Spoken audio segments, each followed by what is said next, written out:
18,000 মাখলুকাতের মধ্যে শ্রেষ্ঠ কারা বলেন? মানুষ হলো সবচেয়ে শ্রেষ্ঠ। আর মানুষের মাঝে শ্রেষ্ঠ কারা? যারা ঈমান এনেছে, যারা কালেমা পড়েছে, যারা মুসলমান হয়েছে, ঠিক কিনা? গোটা মানব কুলের মধ্যে সম্মানের দিক দিয়ে মানুষ হলো সর্বশ্রেষ্ঠ। এবং মানুষের মাঝে সর্বশ্রেষ্ঠ তারা যারা ঈমানের দৌলত, ঈমানের মালা যাদের গলায় পরিধান করেছেন, ঠিক কিনা? দেখেন, যারা ঈমানদার, যারা মুসলমান, তাদের চেয়েও শ্রেষ্ঠ আছে না নাই? আছে। তারা কারা? তারা হলেন নবিয়্যিন। তারা কারা বলেন? তারা নবী। নবীদের চেয়েও শ্রেষ্ঠ আছে। তারা কে বলে? চিল্লায় বলেন, তারা কে? তারা রাসূল। আর রাসূলদের মাঝেও শ্রেষ্ঠ একজন, তিনি চিল্লায় বলেন, তিনি কে? তিনি হলেন রাসূল পাক সাল্লাল্লাহু আলাইহি ওয়াসাল্লাম। তাহলে 18,000 মাখলুকাতের মধ্যে সর্বশ্রেষ্ঠ হলো মানুষ, মানুষের মাঝে শ্রেষ্ঠ হলো মুসলমান, মুসলমানের মাঝে শ্রেষ্ঠ হলো নবী, নবীদের মাঝে শ্রেষ্ঠ হলো রাসূল, আর রাসূলদের মাঝে শ্রেষ্ঠ হলেন রাহমাতুল লিল আলামিন, যিনি হলেন ইমামুল মুরসালিন, যার আগমনের কথা তাওরাতে ছিল, ইনজিলে ছিল, জাবুরের মধ্যে ছিল, কোরআনের মধ্যে আছে, এবং আসমানি যতগুলো কিতাব ছিল সমস্ত কিতাবের মধ্যে ছিল কিনা? সমস্ত নবীদের একটাই দাওয়াত ছিল যে আমাদের পরে একজন পয়গম্বর আগমন করবে, যখনই তোমরা তাকে পাবে তখন তার উপরে ঈমান আনবে। কথা কোন না? তার উপরে ঈমান আনবে এবং তার উপরে ঈমান এনে তাকে সাহায্য করবে। সুবহানাল্লাহ পড়েন। এই জন্য সব নবীদের এই দাওয়াত ছিল। এবং নবীরা তো দাওয়াত না, শুধু নবীরা বলেছেন, আল্লাহ আপনি তো আমাদের রব্বুল আলামিন, আপনি সে আখির জামানার নবীর উম্মত আমাদেরকে বানিয়ে দেন। সুবহানাল্লাহ। কথা কি বুঝতে পেরেছেন?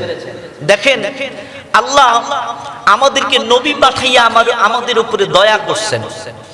আল্লাহ রাব্বুল আলামিন বলেন, লাকাদ মান্নাল্লাহু ইয বা'আথা ফীহিম রাসূলাম মিনহুম। আল্লাহ রাব্বুল আলামিন বলেন, লাকাদ মান্নাল্লাহু আলাল মুমিনিনা ইয বা'আথা ফীহিম রাসূলা।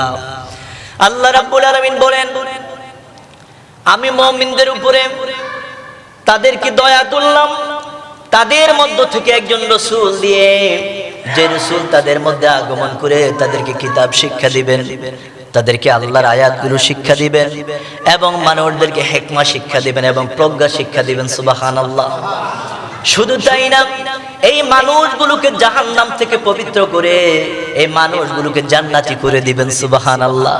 তাহলে আমার নবীজি পৃথিবীতে তাশরিফ নিলেন মানুষদেরকে জাহেলিয়াত থেকে, অন্ধকার থেকে এই মানুষগুলোকে বের করে নূরের দিকে, জান্নাতের দিকে এই মানুষগুলো পথ দেখিয়ে দেওয়ার জন্য রাহমাতুল লিল আলামিন আগমন করেছেন। কথা বলেন ঠিক না বেঠিক?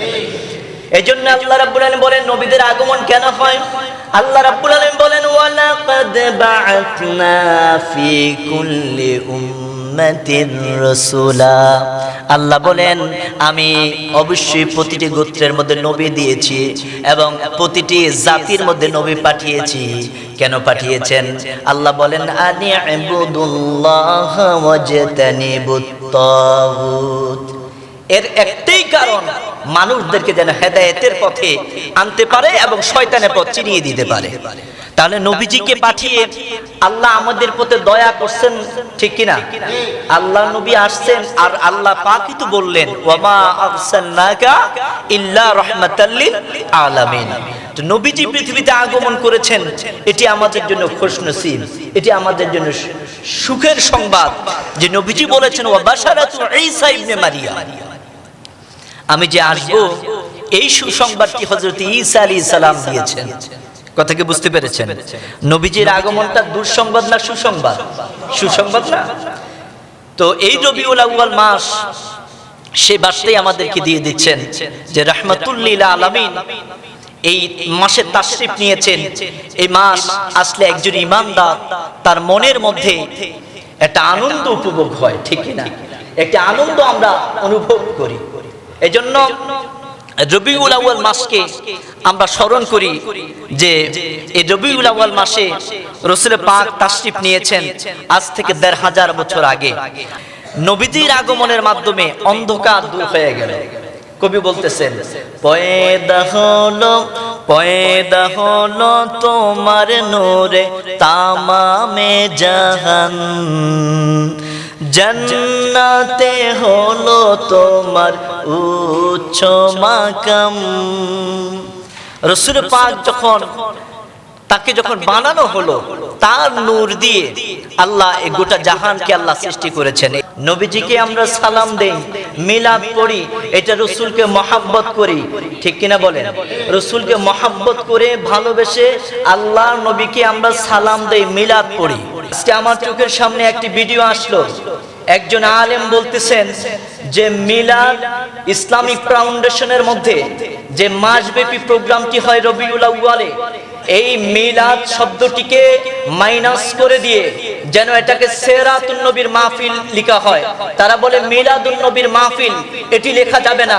অথচ তারা জানে না যে এই মিলাদ শব্দ ইমাম তিরমিজি রাহমাতুল্লাহি আলাইহি ব্যবহার করেছেন, ইবনে আসাকির ব্যবহার করেছেন, ইবনে কাসির ব্যবহার করেছেন, আল্লামা জালালউদ্দিন সুয়ুতী রাহমাহুল্লাহ ব্যবহার করেছেন। এই মিলাদ শব্দটির কাছে হাত দিলে মনে রাখতে হবে, সেই তিরমিজি শরীফের মধ্যে ইমাম তিরমিজি খণ্ডের মধ্যে কোট করেছেন, বাবু মা জাআ ফি মিলাদিন নবী সাল্লাল্লাহু আলাইহি ওয়াসাল্লাম। যদি আপনি বলেন বাইতুল মুকাররমের সেই মাসব্যাপী এই প্রোগ্রামকে নাম চেঞ্জ করার জন্য, পরিবর্তন করার জন্য, তাহলে আমি বলবো আপনি কি ইমাম তিরমিজির চেয়ে বড় আলেম হয়ে গেছেন? আপনি কি ইবনে হাজার আসকালির চেয়ে বড় আলেম হয়ে গেছেন? আপনি কি জালালউদ্দিন সুয়ুতী রাহমাহুল্লাহ যিনি মিলাদ শব্দ লিখেছেন, যিনি ইবনে কাসির মিলাদ শব্দ লিখেছেন, আপনি কি তাদের চেয়ে বড় আলেম হয়ে গেছেন? খবরদার মনে রাখবেন, আপনি তাদের চেয়ে বড় আলেম হন নাই। দালাইলের নবুয়ার মধ্যে আসছে, ইমাম বাইহাকি তার দালাইলের নবুয়ার মধ্যে লিখেছেন, সেখানেও আসছে আবু ফি মিলাদিন নবী সাল্লাল্লাহু আলাইহি ওয়াসাল্লাম। আল্লাহ রাসূলের মিলাদ শব্দ তিনিও কোট করেছেন। মনে রাখবেন, এই সারা পৃথিবীর মধ্যে তিনটা শব্দ আছে, একটা হলো মিলাদ, মাউলিদ, আরেকটা হলো মাউলুদ। এই তিনটা শব্দই আমাদের কাছে পরিচিত, ঠিক কিনা? দেখেন, মিলাদ শব্দটি হাদিসের ভাষা, মাউলিদ শব্দটি হাদিসের ভাষা, আর মাউলুদ শব্দটি হাদিসের ভাষা। অতএব যে ব্যক্তি এই মিলাদ শব্দকে অ্যাঙ্কার করবে, মিলাদ শব্দ শুনলে যার কাছে ভালো লাগবে না, আপনি সিরাতের কোন কিতাব দেখাতে পারবেন মিলাদ শব্দটি উল্লেখ নাই? কথা কন না। যে মিলাদ অর্থ হলো জন্মের সময়, জন্ম বৃত্তান্ত, জন্মের আলোচনা। আর মাউলিদ শব্দের অর্থ হলো জন্মের স্থান, আর মাউলুদ শব্দের হলো সত্যপুষুত। অতএব এই তিনটি শব্দ সিরাতের কিতাবগুলোতে আছে এবং হাদিসের কিতাবগুলোতে আছে। আপনি যদি নতুন করে আবার এই কথা বলতে চান, তাহলে ইমাম তিরমিজি যে তিরমিজি শরীফের মধ্যে উল্লেখ করেছেন, তিনি কি এটা ভুল লিখেছেন নাকি? তাহলে আপনি মহাপণ্ডিত হয়ে গেছেন। অতএব আপনাকে বলতে চাই, আপনি আলেম আছেন, আপনাকে আমরা রেসপেক্ট করি, সম্মান করি, কিন্তু মনে রাখবেন মিলাদ শব্দ এটি রাসূলের পাকের শানে ব্যবহার করা হয়। অতএব রাসূলের পাকের শানে মিলাদ শব্দ এটি শুধু উপমহাদেশ নয়, আরব বিশ্ব বলেন, তারা আমাদেরকে বলে যে মিলাদ শব্দ আরবের মধ্যে নাই। মিলাদ শব্দ আরবও আছে, উপমহাদেশের মধ্যেও আছে। আর বিশেষ করে পার্সি ভাষার যতগুলো কিতাব খোঁজ নিয়ে দেখেন, প্রতিটি কিতাবের মধ্যে মিলাদ শব্দ আছে। সুবহানাল্লাহ।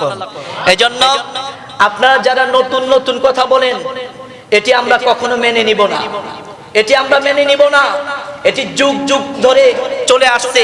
আল্লাহর নবীর আগমন, শুভ আগমনকে আমরা মিলাদুন নবীর মাহফিল উদযাপন করি। এটি কোরআন এবং সুন্নাহ দ্বারা এটি প্রমাণিত। রাসূল পাকের এই মাহফিলের মধ্যে আমরা স্বাদ পাই, তৃপ্তি পাই, মজা পাই, আমরা খুশি হই। কথা বলেন ঠিক না বেঠিক? নবীজি যে পৃথিবীতে তাশরিফ নিয়েছেন, গোটা কুল কায়নাত সবাই কি ছিল? খুশি ছিল। দেখেন, আবু লাহাবের একটা দাসী ছিল, নাম হলো তার সুয়াইবা। এই সুয়াইবা রাসূল সাল্লাল্লাহু আলাইহি সাল্লামকে এসে বললেন, আপনার ভাতিজা জন্মগ্রহণ করেছে মুহাম্মদ সাল্লাল্লাহু আলাইহি ওয়াসাল্লাম। শোনা মাত্র আবু লাহাব খুশি হয়ে সুয়াইবাকে আজাদ করে দিয়েছেন। আবু লাহাব যেই দিন ইন্তেকাল করলাম, ইন্তেকালের পরে তাকে যখন কবরস্থ করা হলো, তার আত্মীয় স্বজনদের ভিতরে একজন স্বপ্ন যোগে দেখলেন আবু লাহাবকে। জিজ্ঞেস করলেন, ও আবু লাহাব, কবর জগতের মধ্যে তুমি কেমন করে আছো? আবু লাহাব বলছেন, শোনো, আমি প্রতিদিন আযাব ভোগ করি, কিন্তু একটা দিন সোমবার, যেই দিন আমার ভাতিজা মুহাম্মদ দুনিয়াতে তাশরিফ নিয়েছিল, ওই দিন খুশি হয়ে আমি যখন সুয়াইবাকে আজাদ করে দিয়েছিলাম, আল্লাহ রাব্বুল আলামিন ওই খুশি হয়ে আমি যে আজাদ করলাম, এই জন্য প্রতি সোমবারে আমাকে এই আঙ্গুল দ্বারা শরবত খাওয়ান। সুবহানাল্লাহ।